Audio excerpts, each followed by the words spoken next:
इस साल भी सावन भादो सूखे निकल गए। पिछली बार भी बादल देखने को आंखें तरस गई थी। अब तो जंगल में हरियाली खत्म हो गई थी। परेशान पशु पक्षी आसमान की ओर देखते और कहते, काले बादल जल्दी आओ, पानी तुम बरसाओ। क्योंकि पानी नहीं बरस रहा था ना, तो सूखा पड़ गया था। पर पानी नहीं बरसा तो नहीं बरसा। जंगल के जानवर भूख प्यास से बेहाल हो रहे थे। सभी जानवर इकट्ठा हुए और शेर राजा के पास पहुंचे। किसके पास गए? कहाँ पहुंचे? महाराज, आप तो जानते ही हैं कि इस साल भी पानी नहीं बरसा। इस अकाल की स्थिति में हमारे खाने के लिए कुछ नहीं रह गए हैं। हमारे बच्चे भूखे प्यासे हैं, क्या करें? सभी पक्षी तो उड़ गए, हम कहाँ जाए? आप महाराज हैं, हमारे लिए कुछ प्रबंध करें। जानवर रोने भी लगने लगे।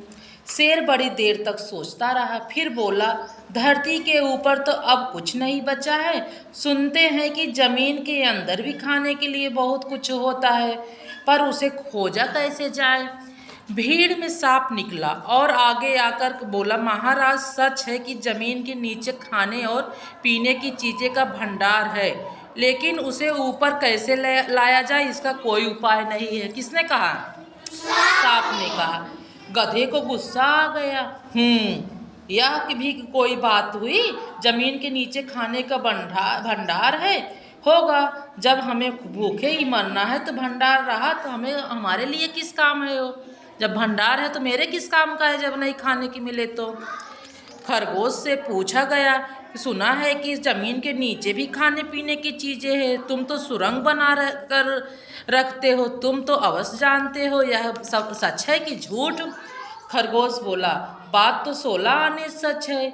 जमीन के नीचे तो बहुत बड़ा भंडार है, पर वह हमारे किसी काम का नहीं, क्योंकि इसे बाहर निकालना हमारे बस की बात नहीं है। किसने कहा? खरगोश ने। छोटी सी चींटी खुद को दूसरे जानवरों के पैरे से नीचे आने से बचने की जुगत लगाते हुए वह बातचीत सुन रही थी। वहीं पर एक छोटी चींटी थी, वह सबकी बात सुन रही थी और वो बच भी रही थी अपने आप को। नहीं कोई पैर रख देगा उसके ऊपर तो तुम चल बसी ना, तो बचकर धीरे धीरे सुनती रही। फिर उसने धीरे से कहा, मैं सोचती हूँ कि सबको थोड़ा बहुत बचा कर जरूर रखना चाहिए, यह सोचकर कि न जाने कब ज़रूरत पड़ जाए। चींटी बोलती है, मेरी समझ से यही, सबको थोड़ा बहुत बचा कर रखना चाहिए, कब किसको ज़रूरत पड़ जाए। उसकी बात पूरी होने से पहले ही हाथी और भैंसा गुस्से से बोला, मैं रिरियाने वाली इस चींटी को देखो, हमारा मजाक उड़ा रही है। हमें नहीं सुनना तुम्हारी बक बक। कौन का बोला?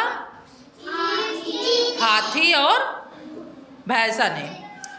क्योंकि शेर को गुस्सा आ गया, हमारे राज्य में सबको बोलने का बराबर का अधिकार है, कोई छोटा बड़ा नहीं है। आप लोग चींटी की बात को पूरी करने दो। उसने कहा, चींटी की बात को पूरी करने दो। चींटी ने हिम्मत बटोर कर कहा, मैंने अपने बिल में कुछ चीज़ें बचा कर रखी हूँ, मैं उसे लेकर आती हूँ। इस कठिन घड़ी में सभी लोग उसी से काम चलाएं। चींटी अपने बिल की ओर चल दी। यह देखकर इतना गंभीर घड़ी में भी कई जानवर को हंसी निकल गई। तो सभी सोचने लगे, कहाँ हाथी और कहाँ चींटी की खुराक। कुछ ही देर में चींटी आई और 4 दाने लेकर आई। चींटी वहाँ आई, 4 दाने लेकर आई। हाथी ने 4 दाने देखे तो चिघाड़ कर बोला, ओ च्यूटी, इन 4 दानों से जंगल के सब जानवरों का पेट भरना चाहती हो? शेर बोला, हाथी जी, आप बेवजह गुस्सा कर रहे हैं। तुम यह सोचो कि इस नन्ही सी चींटी ने अपने लिए जो कुछ बचा कर रखा है वह ले आई है, और तुम हो तो उल्टा सीधा कह रहे हो। शेर ने किससे कहा? हाथी से। शेर की ये बात सुनकर चींटी बोली, महाराज, हम सभी चींटियों ने जो कुछ भी अपने बुरे दिनों के लिए बचा कर रखा था वह कुछ ही देर में आपके सामने हाजिर हो जाएगा। यह क्या, देखते ही देखते हजारों चींटियां कतार बनाकर अपने अपने बिलों के अंदर से खाने की चीज़ें बाहर निकाल कर लाने लगी। वहाँ बहुत सी चींटियां आ गई और सब दो दो चार चार दाना लेकर आ रही थी। वहाँ तो खाने की पहाड़ का सामान का पहाड़ खड़ा हो गया। यह देखकर सभी हैरान हो गए।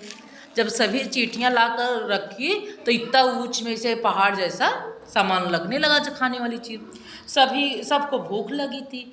जानवरों ने छक कर दावत उड़ाई।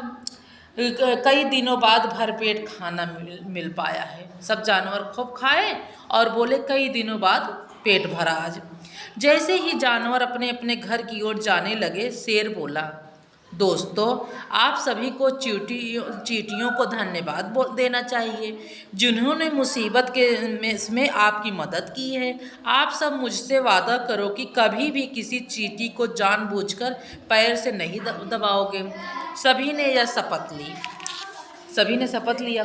आकाश के बादलों ने चींटियों का परिश्रम और दान देखा, जानवरों की परेशानी देखी। देखते ही देखते काले बादल छा गए और खूब झमाझम बारिश होने लगा। तभी तो कहा जाता है कि जब झुंड की झुंड चींटियां अपने बिल से बाहर निकलने लगे तो पानी बरसने वाला होता है। जंगल में पानी की बरसात देखकर जानवर खुशी से नाचने और गाने लगे। काले बादल आए, झमाझम पानी लाए, गाना भी गाने लगे। और तब से चींटियां जंगल में बेकटोक घूमने लगी। जब बारिश बंद हो जाती तो खाने पीने का सामान अपने बिल में इकट्ठा करती रहती हैं, क्योंकि न जाने कब जानवरों की दावत देनी पड़े। एक छोटी सी चींटी ने दावत दे दी सबको ना। दावत माने पार्टी ना, पार्टी दे दी सबको, खिलाई। अच्छा लगा।